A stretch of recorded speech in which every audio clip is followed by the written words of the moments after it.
Okay, so let's talk about simple harmonic motion or oscillating motion. So here's sort of what we're going to go over.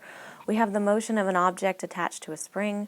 We have this analysis model, which is a particle in simple harmonic motion.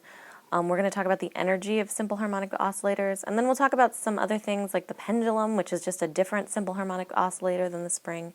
We'll talk about damped and forced oscillations, and that'll lead us to the cool topic of resonance.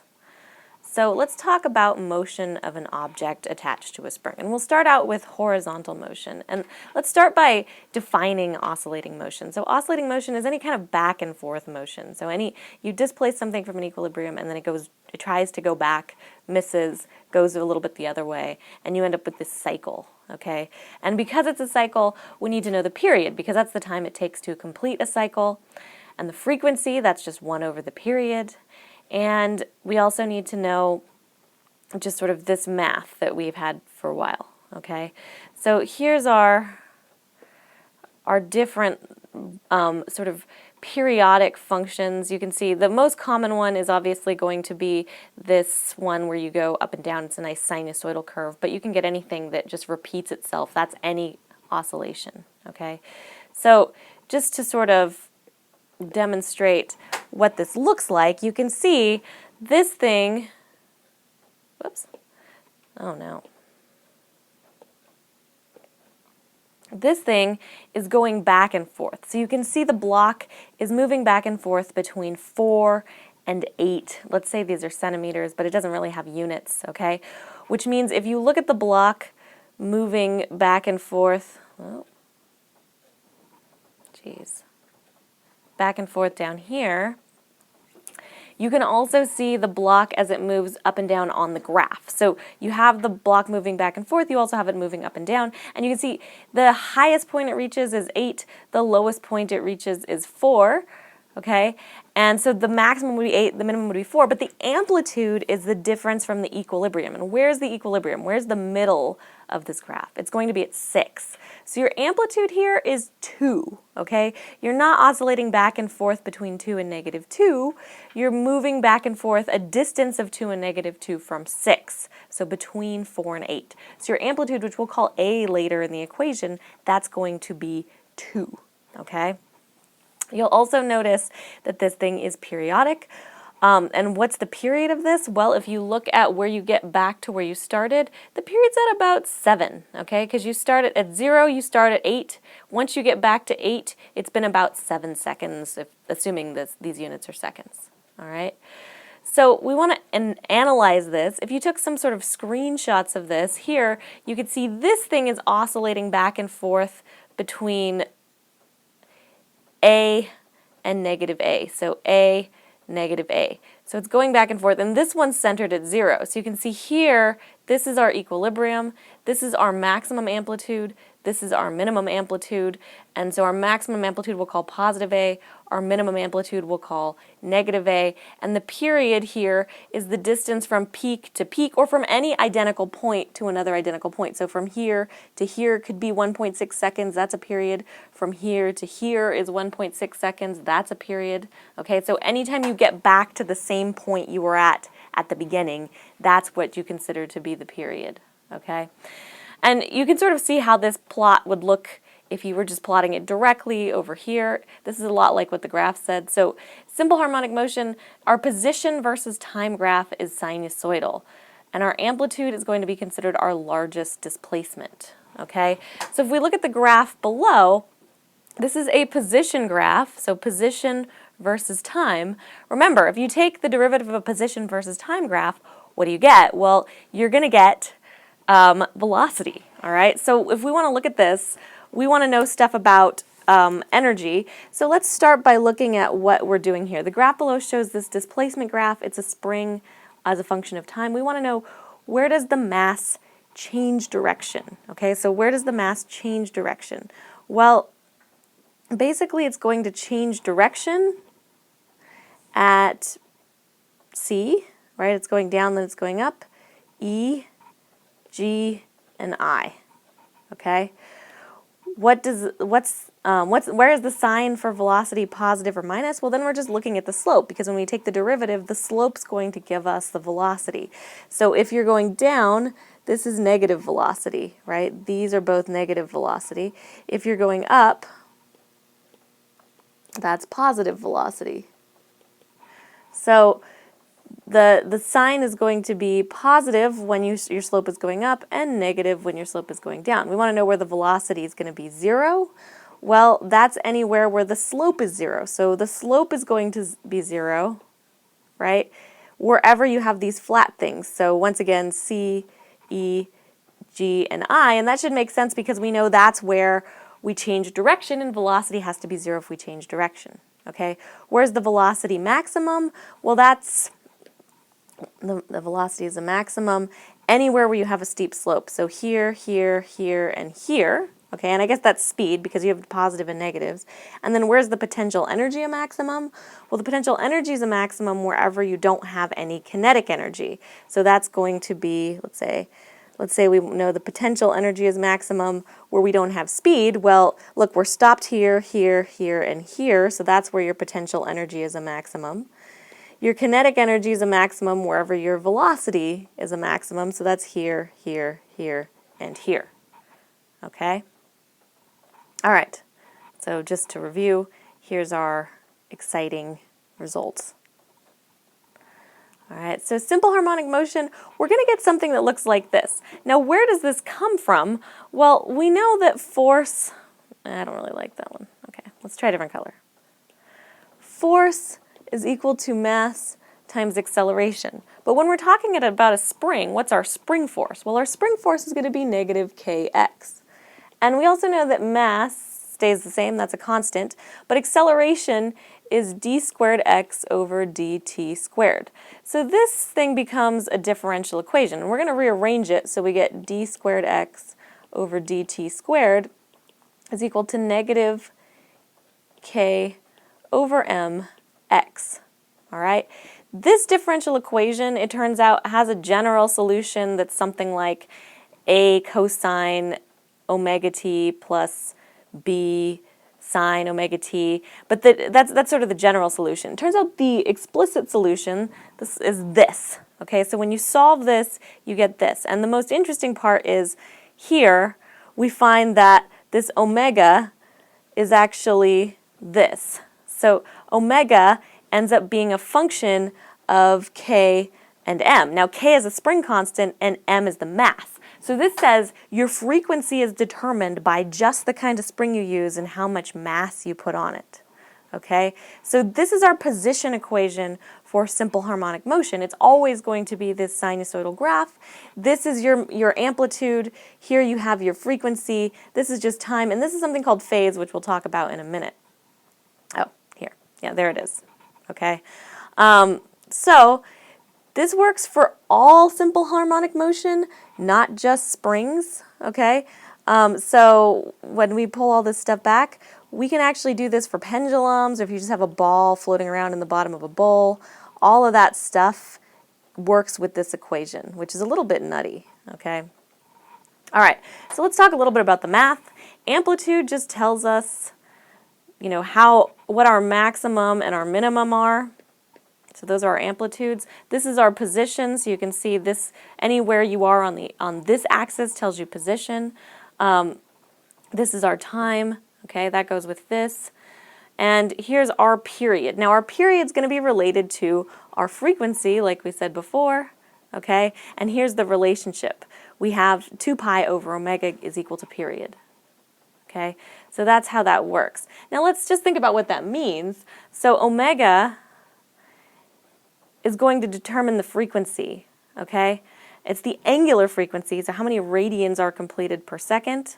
So if you make omega larger, then you make this graph sort of squished, and if you make omega smaller, it gets a little more stretched out.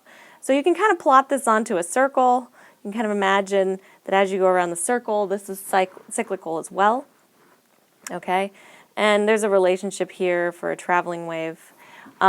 This brings us to this graph. So if we want to figure out this a function as of this mass oscillating on a spring, we want to know the period, frequency, an angular frequency of the oscillation, and we want to write an equation describing this motion, okay? So what's the period going to be? Well, you just look for 2 points where you come to the same place, okay? So the period here is going to be about 12 seconds. You just read that off the graph.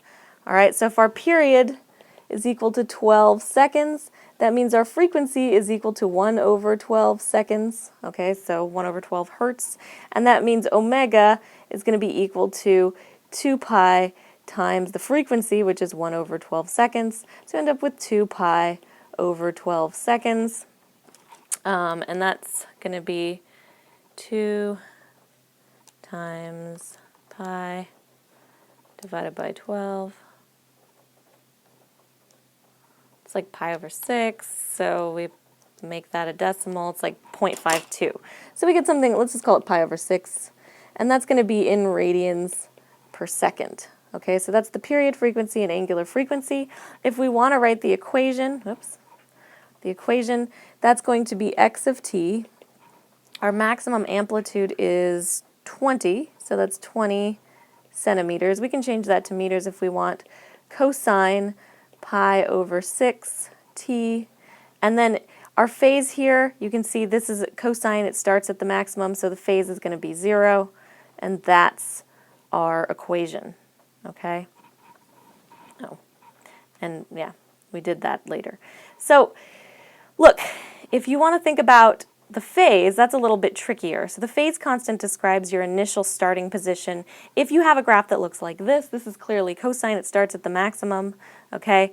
If you shift the graph forward or back, then you get a positive or negative phase. Now it's a little bit confusing because if you shift it back, you get a positive phase, and if you shift it forward, you get a negative phase. There's a sort of reasoning behind that. But the basics look like this. So if you have some phase constant, okay, let's say you have a phase of pi over 6. That means you've shifted this back. It's a positive phase, so the whole graph shifts back pi over 6. The way you want to sort of think about that is now it crosses the x-axis at a cosine pi over 6. So that means 70% of your original amplitude, or sorry, 86% of your original amplitude. At pi over 4, it goes down a little bit more. At pi over 3, it goes down a little bit more. And then at pi over 2, you'll notice your phase has changed so that this graph is no longer considered cosine. It's now sine, okay? And that's something we should maybe know. So if we want to do the sinusoidal equation for this, right, this one actually has a phase, but the first thing we want to do is we can say, okay, we know from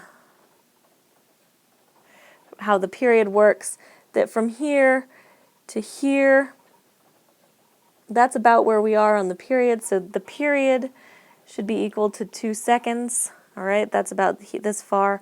But you'll notice, right, you'll notice that if you have the period, you can still once again get angular frequency. So that's 2 pi over t. So now you have an angular frequency of pi. Okay, that part's easy. We have an amplitude of about 10 centimeters. So when we say x of t, we have 10 centimeters cosine of pi t, but we know we have a phase because we don't start at the maximum. Okay, so anytime we don't start at the maximum, we have a phase. And the way we're going to figure out the phase is actually pretty straightforward. In order to find the phase, we just plug in an x and t, because look, we have x here and t here, but we have this whole graph of x and t, so we can just pick a point. And the easiest point to pick is going to be this one. So x at this point, x equals 0, and t is equal to 5. Okay, so you say 0 is equal to 10 centimeters. Oh, sorry, not 0. What's x? Did that wrong. X, right? X is not equal to 0. X is equal to 5 centimeters, right? This is x on this axis. And t is equal to 0 seconds. So x is going to be 5 centimeters, all right?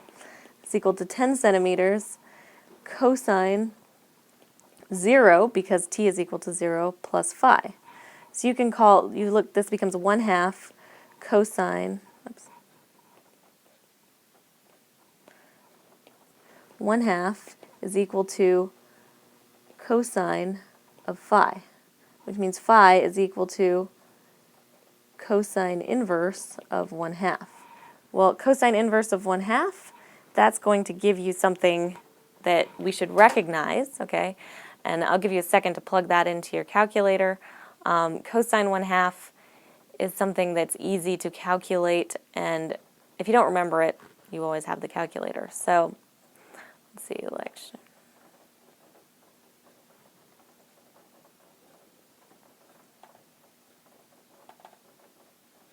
All right, so, anybody get it?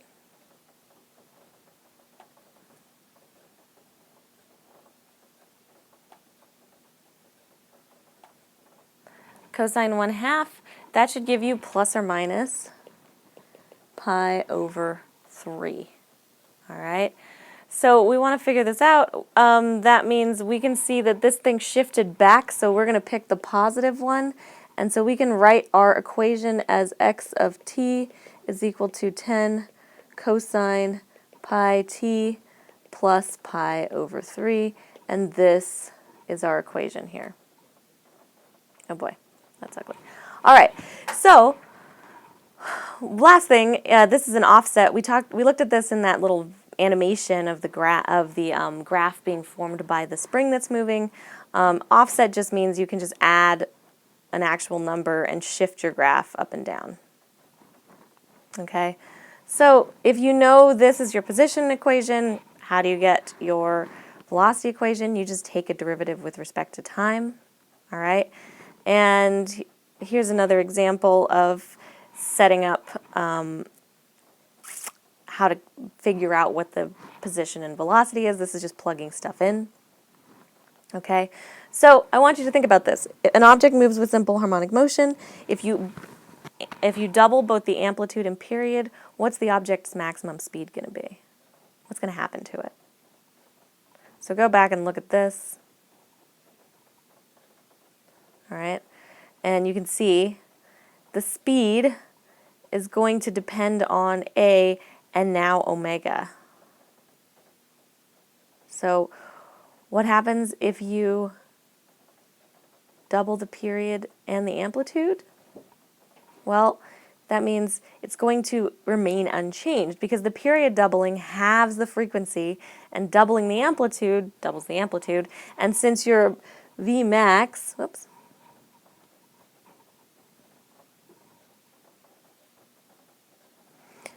V max is going to be A omega. If this is times 2 and this is times 1/2, that cancels each other out. Okay, so that's going to make it unchanged. All right, here you can think about phase.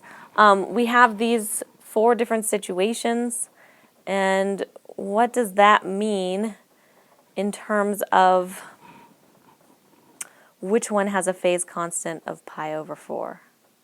Okay, so I'll give you a second for that one. Pause.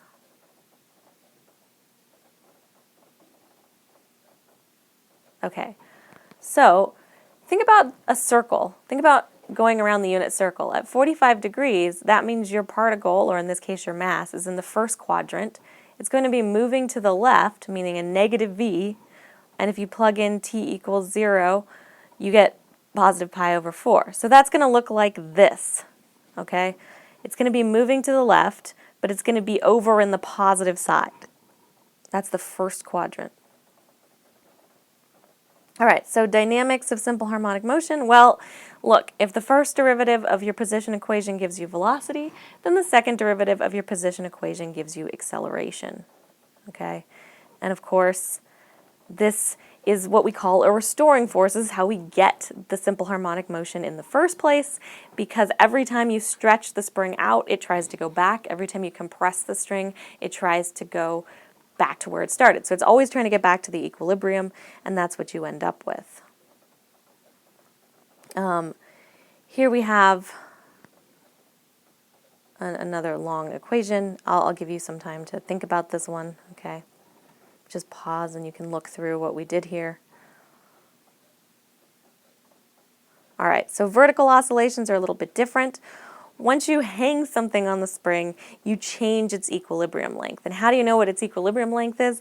Well, remember, we know that equilibrium just means that forces have to be equal. So that means your spring force that's pulling up has to be equal to your force of gravity. That's your new equilibrium. Okay, so same behavior as if the mass is oscillating horizontally, you just have to find the new equilibrium length first. And we also just make this in the y direction, right? Because we know that this thing is moving up and down like this instead of like this. So this would be x, this would be y. So we say we have this student hanging from a bungee cord with a spring, and the spring has a spring constant 270 newtons per meter. If you pull the student down to a point where the cord is 5 meters longer than its unstretched length, then released, we want to know where is the student and what is his velocity 2 seconds later. Okay, so to find how far the cord is stretched, we need to set the forces to be equal, and when the forces are set to be equal, we know that, hang on, well, we know that mg, whoops, is going to be equal to KL. All right, so hang on, I gotta get this going. So here, our force mg, that's the force due to gravity, is going to be equal to K delta L. All right, we know what K is, and we're going to have to figure out delta L. So delta L, let's see, that's going to be mg divided by K. The mass is 83 kilograms. G is 9.8 meters per second squared, and this is going to be 270 newtons per meter. All right, so you plug all that stuff in and you get about 3 meters. Okay, so it means your delta L is going to be 3 meters. All right, we can also figure out our frequency, and since this, well, since the delta L is 3 meters and this is 5 meters longer than the unstretched length, how are we going to find amplitude? Well, amplitude is going to be equal to 5 meters minus 3 meters, so that means we're going to have 2 meter amplitude. All right, whoops. And that means when we make our equation, y of t, our amplitude is going to be 2 meters, and then we have cosine, and now we need omega. Well, how are we going to find omega? Well, we know omega is equal to k over m. We know k and m, so k is going to be 270, m is going to be 83. This is newtons per meter. This is kilograms. Oops, why is that?